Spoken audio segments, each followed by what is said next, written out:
Hola, soy Ricardo Bendero, CEO de Bender House Group. En este video te quiero ejemplificar por qué el sueño de la casa propia se puede convertir en la trampa de la casa propia. Ya en un video anterior conversamos acerca de el sueño de la casa propia y aquí básicamente vamos a dar un ejemplo para demostrar y como decía, para ejemplificar los argumentos que pusimos en ese video. Así que por ahí al final va a estar un link a ese video para que lo puedas revisar y así puedas tener una mejor comprensión de la trampa o del sueño o todo este cambio del sueño de la casa propia hacia el patrimonio, hacia el sueño del patrimonio propio, que es lo que yo expongo. Para eso les voy a contar un poco o les quiero presentar a Mauricio y Pamela. Ellos están casados hace 10 años. Mauricio tiene 38 años y Pamela tiene 36 años. Y son padres de dos maravillosos hijos. Como todos los padres, ellos tienen grandes sueños para sus hijos. Y de alguna manera ellos trabajan y se esfuerzan por lograr darles un mejor futuro a ellos. Y tienen un gran espíritu de superación. Trabajan de sol a sol, tienen estabilidad laboral y generan una renta aproximada de 1,5 millones entre ambos. A su vez, tienen algunos ingresos adicionales, ¿cierto? Le venden a sus colegas algunos artículos, unos negocios informales y también en el condominio. Hoy día es muy común usar el WhatsApp. A través del WhatsApp del condominio también venden y generan un par de ingresos adicionales. Ellos, de alguna manera, consideran que estos sacrificios valen la pena porque quieren entregarle lo mejor a sus hijos, quieren asegurar su futuro, quieren asegurar su educación y darle una buena vida y la mayoría de nosotros una vida mejor de la que nosotros tuvimos. Hoy día los padres estamos muy enfocados en realizar eso básicamente, ¿cierto? Incluso Pamela, ella siempre dice que ella sueña con que sus hijos estudien algo que no los obligue a trabajar tanto como lo hace Mauricio y Pamela. Ahora bien, ellos han tenido estabilidad laboral, en general tienen un comportamiento bastante austero, saben ahorrar y eso les ha permitido generar un ahorro aproximado de 18 millones de pesos y no tienen deudas. La verdad que en general quizás es una actitud distinta a un gran porcentaje de la gente. Son bien ordenados y todo, afortunadamente. Pero gracias a eso, bueno, hoy día ellos viven arrendando, tienen un departamento que arriendan por 320.000 pesos y recientemente el dueño del departamento le dijo que se lo ofreció vender por 90 millones de pesos. Entonces, dada la situación que ellos dos tienen, con el ahorro, la estabilidad laboral, así que Mauricio fue al banco a solicitar una preaprobación. Y el banco, al revisar sus antecedentes, ¿cierto? Su renta, su comportamiento comercial, su edad y la estabilidad laboral que ambos representan, les preaprobó un crédito hipotecario a 20 años plazo por el 80% del precio de venta, o sea, 72 millones de pesos. Y en ese informe de preaprobación se indica el monto del dividendo que ellos deberían pagar, que sería 470.000 pesos mensuales. La tasa de interés que le ofreces es un 4,7%, es decir, el dividendo incluye el capital, los intereses y los seguros habituales.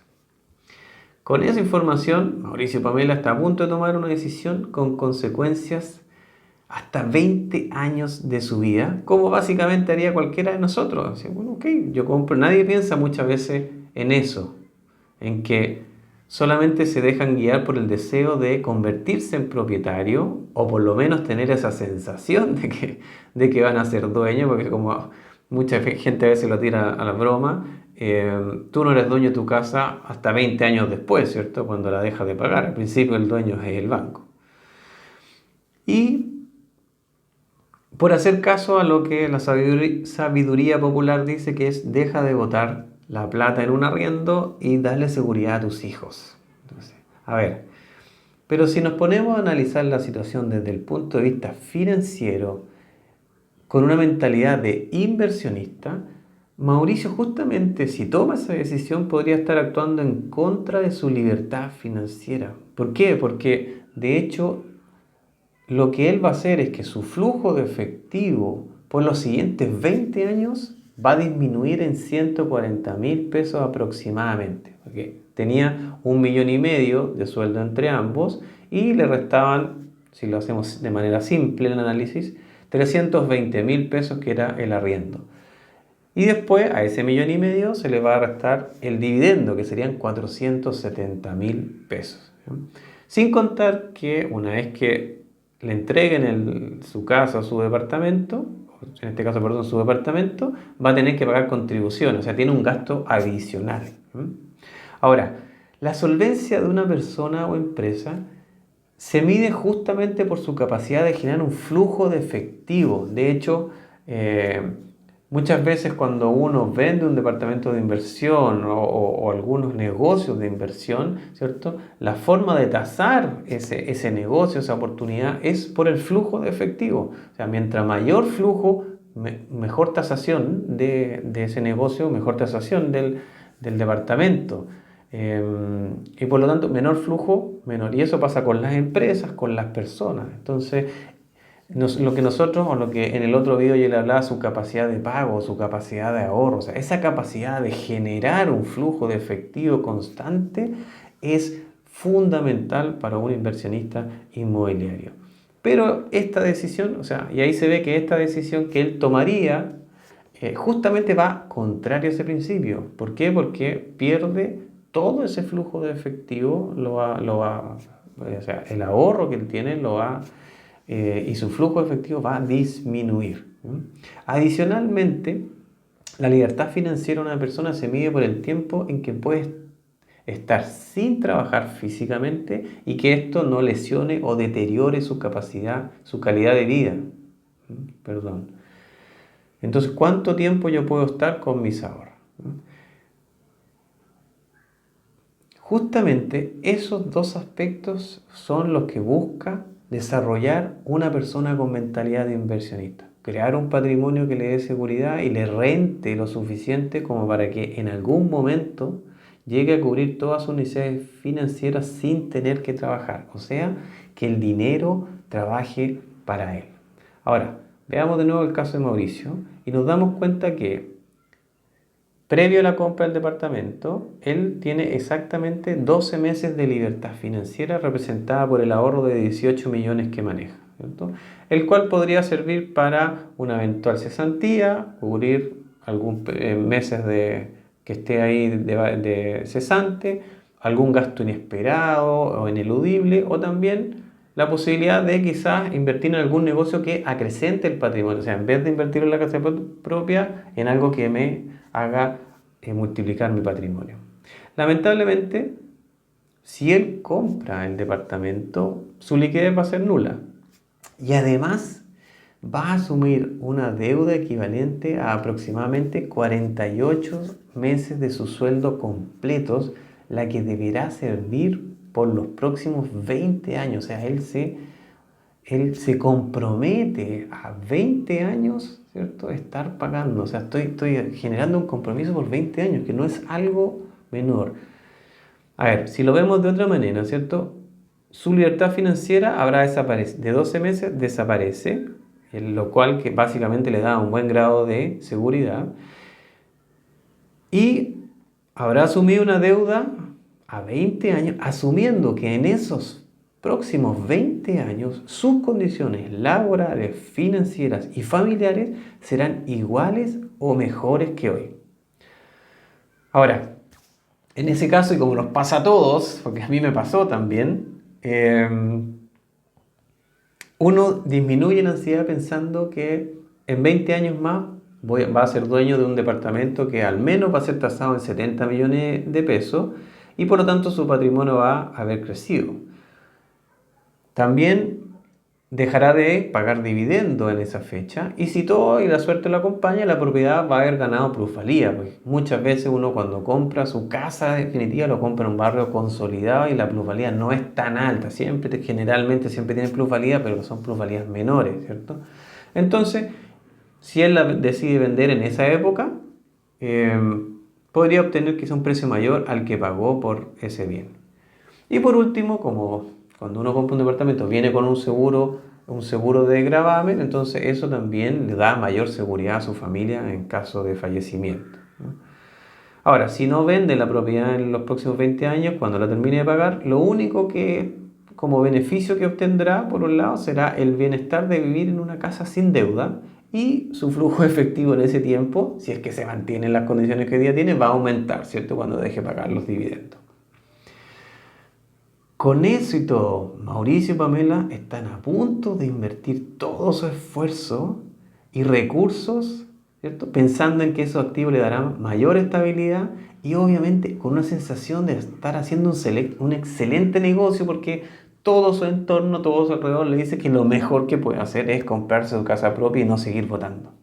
Ahora, de nuevo, con mente de inversionista, veamos, menor flujo disponible, menor flujo de efectivo disponible, mayor exposición al riesgo, con un retorno incierto, no son precisamente señales de un buen negocio. O sea, no es así, al contrario. De hecho, un inversionista probablemente ni siquiera se va a comprar con crédito la casa donde él vive, ¿cierto? En cambio, va a evaluar dónde invertir ese dinero, de tal forma que le rente más que en su propia vivienda. Ahora veamos el ejemplo y tratemos de verificar qué va a suceder en el caso que lo compre. Y para eso comparemos el estado de situación que tiene hoy día y el estado de situación que va a tener una vez que compre la casa y vemos las diferencias antes y después de la compra.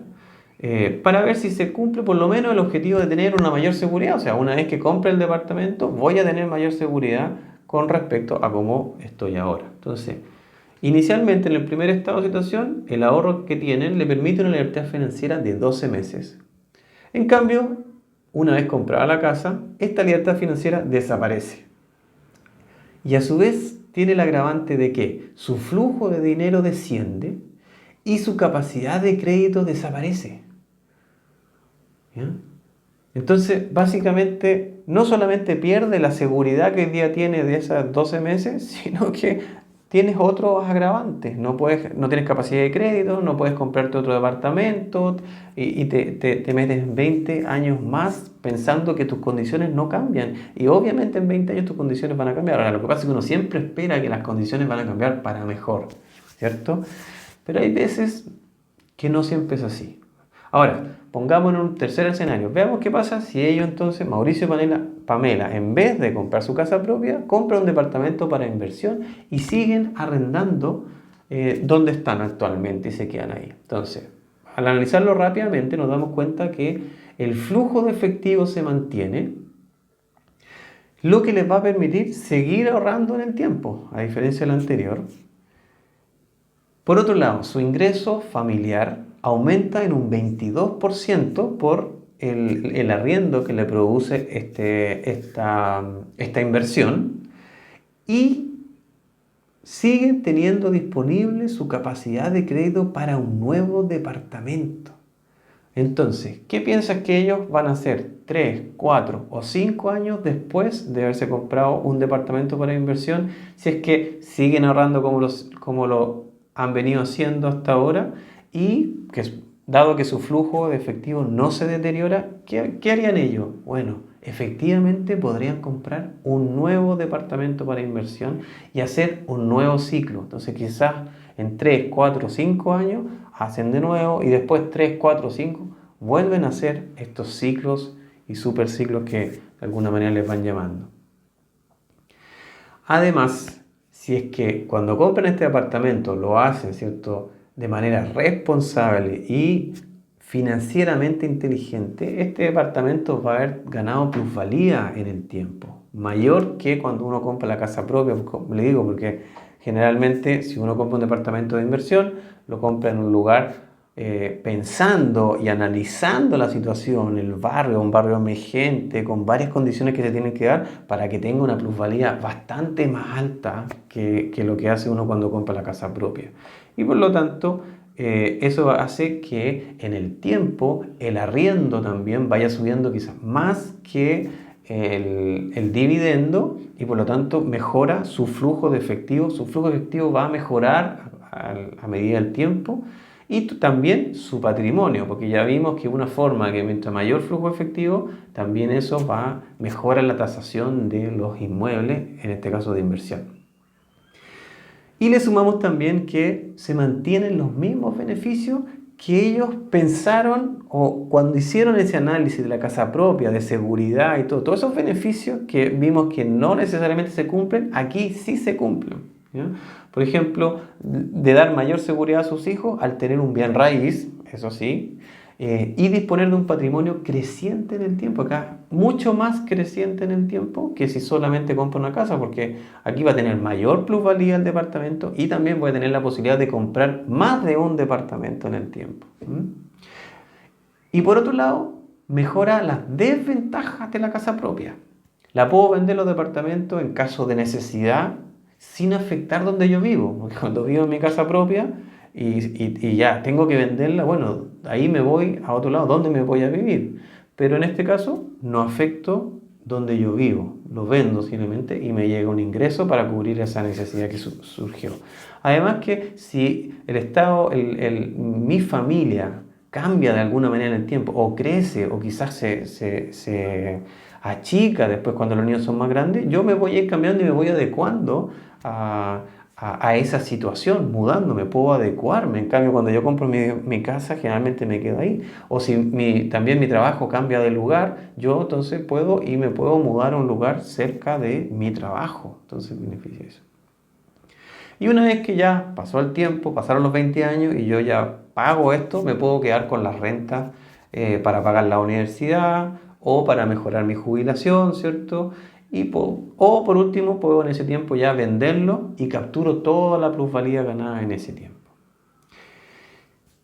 Y el último beneficio, y quizás, no sé si el más importante, mejor dicho, quizás el más importante, es que les van a estar enseñando a sus hijos cómo ser inversionista inmobiliario y ellos, además de recibir estos departamentos como merecen, en el caso que no los vendan, podrán comenzar a construir el sueño del patrimonio propio mucho antes que sus padres. Bueno, si te pareció interesante este material, revisa nuestro blog y suscríbete a nuestro canal de YouTube, donde encontrarás contenido cuyo objetivo es apoyar a las personas para que cumplan sus objetivos financieros por medio de la inversión en bienes raíces. Y si eres inversionista inmobiliario, te estás iniciando en el camino de la inversión o te gustaría hacerlo, entonces hazte miembro de nuestra comunidad. Regístrate en www.whe.cl/whinversiones. Que la prosperidad te acompañe. Un abrazo. Chao.